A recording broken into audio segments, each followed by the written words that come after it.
Sometimes I think I'm losing my ability. I grew up and music was always a part of my household. Both of my parents are musicians and my older sister's a musician. We were always making music. Some of my earliest memories are of like watching my dad and my sister make music, and so I definitely always remember thinking that was like the coolest thing ever and that I wanted to do it myself. It kind of naturally happened that at some point I started writing my own music. And music was always there, and at some point songwriting became kind of a coping mechanism. It was something that I did every time something important or traumatic or really good happened in my life, as a way of kind of processing things. Art can be like that.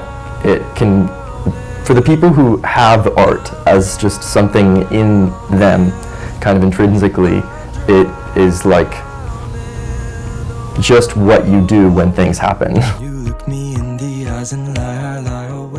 I'm always really influenced by other queer artists. I think representation is vital because it was so important for me. Art to be like useful when it can be. Not always, it doesn't have to be, but it's really great when it is.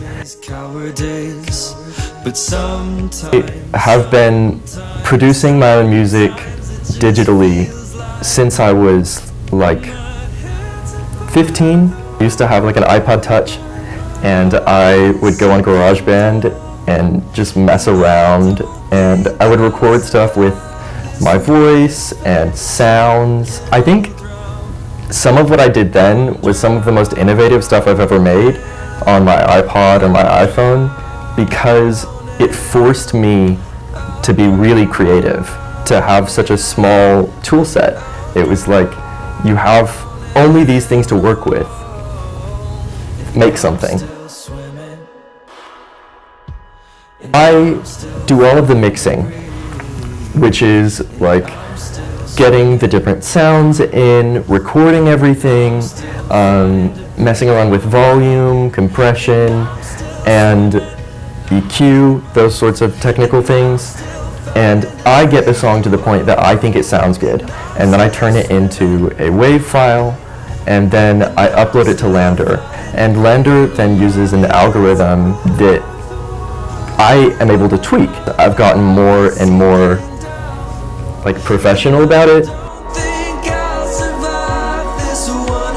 A lot of people will say that like listening to a certain artist is like listening to a friend. And I'm lucky enough that one of my favorite artists actually is my friend. He has a great voice and he speaks to a lot of things that we already speak about, like whenever we're together. I couldn't imagine my life without music. It's just something that needs to be there.